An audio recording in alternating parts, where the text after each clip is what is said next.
झांसी की रानी लक्ष्मीबाई, साहस और बलिदान की कहानी।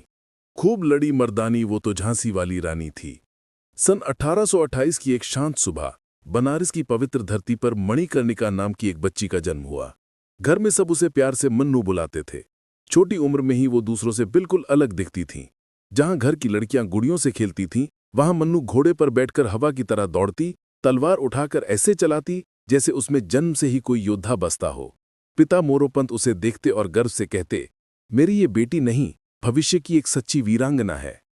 मां के अचानक निधन ने मन्नू को थोड़ा नहीं, बहुत तोड़ा, पर वो टूटी नहीं, बल्कि और ज्यादा मजबूत हो गई। उसकी आंखों में एक अलग आग थी, स्वाभिमान की, साहस की और निडरता की। समय बीतता गया और 14 साल की उम्र में मन्नू की शादी झांसी के राजा गंगाधर राव से हुई। शादी के बाद वो मणिकर्णिका से रानी लक्ष्मीबाई बन गई, झांसी की रानी।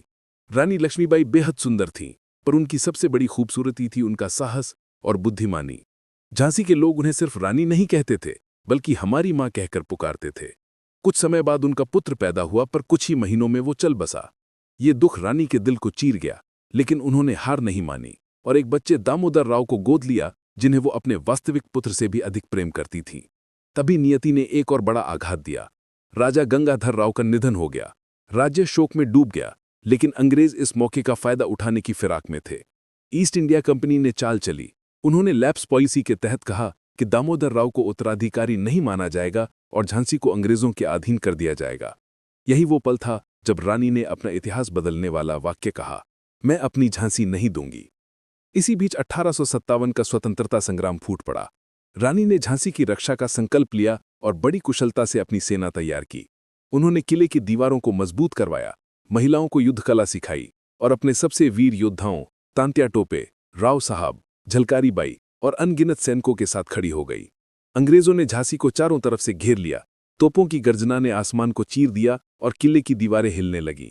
लेकिन रानी लक्ष्मीबाई किले की प्राचीर पर तलवार लहराते हुए गर्जना करतीं, झांसी मेरी है और मैं इसे आखिरी सांस तक बचाऊंगी।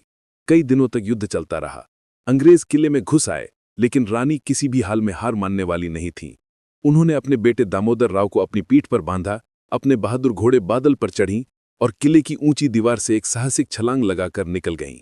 ये छलांग सिर्फ एक भागने का रास्ता नहीं थी, ये इतिहास की सबसे बहादुर छलांगों में से एक थी। झांसी छोड़ने के बाद रानी तांत्या टोपे से मिली और दोनों ने मिलकर ग्वालियर पर कब्जा कर लिया। अंग्रेज समझ चुके थे कि ये रानी एक नहीं, पूरी फौज के बराबर है। 18 जून 1858 को कोटा की सराय के मैदान में अंतिम युद्ध हुआ। चारों तरफ अंग्रेज थे और बीच में रानी लक्ष्मीबाई। तलवार बिजली की तरह चमक रही थी, घोड़े की टापें धरती को हिला रही थीं और रानी मौत को चुनौती देते हुए लड़ रही थीं। युद्ध के दौरान वे गंभीर रूप से घायल हो गई, पर आखिरी सांसों तक उन्होंने तलवार नहीं छोड़ी। उन्होंने अपने सैनिकों से अंतिम शब्द कहा, मेरे शरीर को अंग्रेजों के हाथ मत लगने देना। और फिर वो 29 साल की उम्र में अमर हो गईं। अंग्रेज उनका शरीर कभी नहीं पा सके और आज भी वो भारत के इतिहास के सबसे रहस्यमय और सम्मानित अध्यायों में से एक है। रानी की विरासत। रानी लक्ष्मीबाई सिर्फ झांसी की रानी नहीं थी, वो भारत की आज़ादी की पहली महान नायिका थी। उनकी बहादुरी ने पूरे देश को आज़ादी के लिए लड़ने की प्रेरणा दी। आज भी बच्चे बूढ़े सब कहते हैं, खूब लड़ी मर्दानी वो तो झांसी वाली रानी थी। अगर आपको कहानी अच्छी लगे तो लाइक, कमेंट, शेयर, सब्सक्राइब करना ना भूलें।